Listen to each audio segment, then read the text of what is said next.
Conjunction, conjunction का मतलब है समुच्चय बोधक। ठीक है, conjunction are the word which connect two और मोर देन टू वर्ड्स और सेंटेंस। कंजक्शन जो होते हैं वो एक ऐसे वर्ड्स होते हैं जिसमें हम दो या दो से अधिक शब्दों को, वाक्यों को जोड़ते हैं। ठीक है, समुच्चय बोधक शब्द ऐसे शब्द होते हैं जिसमें हम दो शब्दों को जोड़ते हैं या फिर दो वाक्यों को जोड़ते हैं। दो शब्दों या दो वाक्यों को जोड़ने के लिए हम जिन शब्दों का यूज़ करते हैं उन्हें हम कंजक्शन कहते हैं। ठीक है, और इन्हें कनेक्टिव्स कहते हैं, यानी कि जोड़ने वाले शब्द कहा जाता है। अब आगे आपका कंजक्शन के टाइप्स। ठीक है, कंजक्शन मेनली 2 टाइप्स के होते हैं।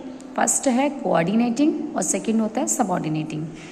ठीक है, ये आपको सभी को ध्यान रखना है कि कंजक्शन के मेनली 2 टाइप्स होते हैं। फर्स्ट होता है आपका कोऑर्डिनेटिंग और सेकंड होता है आपका सबऑर्डिनेटिंग। ठीक है, उसके बाद है आपका coordinating conjunction. These are the conjunction which connect 2 words और सेंटेंस ऑफ इक्वल रैंक। इस वाले कोऑर्डिनेटिंग कंजक्शन में क्या होता है कि इसमें दो वाक्यों को अगर हम जोड़ते हैं या फिर दो शब्दों को अगर हम जोड़ते हैं तो दोनों की जो वैल्यू होती है वो सेम होती है। ऐसा नहीं है कि एक दूसरे के ऊपर डिपेंड कर रहा है या फिर एक का महत्व ज़्यादा है और दूसरे का कम है, ऐसा नहीं होता है। इसके अंदर दोनों सेंटेंस होंगे या फिर दोनों वर्ड्स होंगे, सबकी जो रैंक होगी वो इक्वल होगी। ठीक है, जैसे देखिए आपका the hare run fast but the tortoise run steadily, यानी कि खरगोश है वो बहुत तेज़ दौड़ता है लेकिन जो कछुआ है वो बहुत धीरे दौड़ता है। इधर देखिए ये वाला सेंटेंस अपने आप में कंप्लीट सेंटेंस है कि खरगोश बहुत तेज़ दौड़ता है। तो मतलब कि जितना ये वैल्यू कर रहा है, जितनी रैंक इसकी वैल्यू कर रही है उतनी ही रैंक इस सेंटेंस की भी वैल्यू करे कि कछुआ धीरे दौड़ता है। ये भी अपने आप में एक पूरक सेंटेंस है। तो कोऑर्डिनेटिंग में होता है कि दो सेंटेंस को या फिर दो वर्ड्स को अगर हम जोड़ रहे हैं तो दोनों की जो वैल्यू होती है वो सेम होती है। अब आगे है आपका कि जो कोऑर्डिनेटिंग कंजक्शन होते हैं, ठीक है, जिनको हम जोड़ते हैं वो मेनली 7 टाइप्स के होते हैं। फर्स्ट होता है आपका फॉर, फिर एंड, नोर, बट, और, येट और सो। ठीक है, ये 7 ही होते हैं और ये 7 ही कोऑर्डिनेटिंग होती है। इसके अलावा बाकी और कुछ होगा वो आपका सबऑर्डिनेटिंग में आएगा।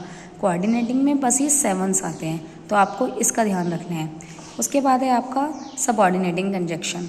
ठीक है, सबऑर्डिनेटिंग कंजक्शन में हम 2 सेंटेंस को, 2 ग्रुप्स को ज्वाइंट करते हैं, लेकिन फर्स्ट जो होता है वो दूसरे के ऊपर इम्पॉर्टेंट होता है। मतलब ये पहला जो सेंटेंस होता है या फिर कह लीजिए कि एक सेंटेंस दूसरे सेंटेंस के ऊपर निर्भर कर रहा है। ठीक है, मतलब एक सेंटेंस की वैल्यू ज़्यादा है दूसरे सेंटेंस से। अगर एक सेंटेंस नहीं होगा तो दूसरा सेंटेंस अपने आप में इनकम्प्लीट होगा। एक सेंटेंस दूसरे सेंटेंस से पूरक होता है। जैसे देखिए, I shall come to the party if you invite you. मैं पार्टी में ज़रूर आऊँगी अगर आप इनवाइट करेंगे तो। मतलब ये वाला जो सेंटेंस है, मैं पार्टी में ज़रूर आऊँगी। ठीक है, मैं पार्टी में आऊँगी इफ़ यू इनवाइट मी, अगर आपने मुझे इनवाइट किया तो। मतलब ये जो सेंटेंस है, अगर आपने मुझे इनवाइट किया तो अगर हम किसी से पूछते हैं कि अगर आपने मुझे इनवाइट किया तो सामने वाले का क्वेश्चन यही होगा, तो आगे क्या होगा। तो मतलब ये वाला जो सेंटेंस है वो इस वाले सेंटेंस के ऊपर निर्भर कर रहा है। ये दोनों सेंटेंस जो है एक दूसरे के पूरक सेंटेंस है। अगर एक सेंटेंस नहीं होगा तो दूसरे सेंटेंस का कोई मीनिंग नहीं होगा। ये देखिए, रहीम इज़ टॉलर दैन इमरान। रहीम बड़ा है, लंबा है, किससे लंबा है? इमरान से। ठीक है, तो इमरान छोटा है रहीम से, यानी कि रहीम इमरान से लंबा है। उसके बाद है Anjum could not pass the exam though he tried hard.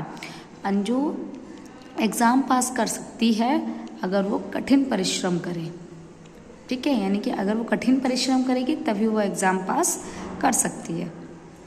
तो आपको समझ में आया ये जो मेनली 2 टाइप्स होते हैं। उसके बाद आपका इसके अंदर मतलब कंजक्शन के मेनली 2 टाइप्स होते हैं, सबऑर्डिनेटिंग और कोऑर्डिनेटिंग। उसके बाद आपका इसके अंदर दिखा रखा है को रिलेटेड, यानी कि जो एक दूसरे से रिलेट करते हैं। ठीक है, जैसे देखिए आइदर और, यानी कि 2 सेंटेंस हैं, 2 वर्ड्स हैं, एक दूसरे से रिलेटेड है।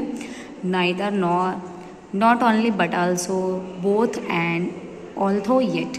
This conjunction at like 1 word conjunctions only यानी कि अगर हम इन शब्दों का यूज़ कर रहे हैं तो वो एक वर्ड होगा, अगर हम सिंगल इसका यूज़ करेंगे तो वो कोऑर्डिनेटिंग में आ जाएगा या फिर सबऑर्डिनेटिंग में आ जाएगा। लेकिन हम दोनों का क्योंकि ये जो वर्ड्स होते हैं ना वो एक ही वर्ड माने जाते हैं, वो अलग अलग वर्ड्स नहीं माने जाते, ये एक ही वर्ड माने जाते हैं। जैसे देखिए, you can either play tennis और डू योर होमवर्क। आप टेनिस भी खेल सकते हैं और अपना होमवर्क भी कर सकते हैं। Neither can you go to Pune nor to Darjeeling.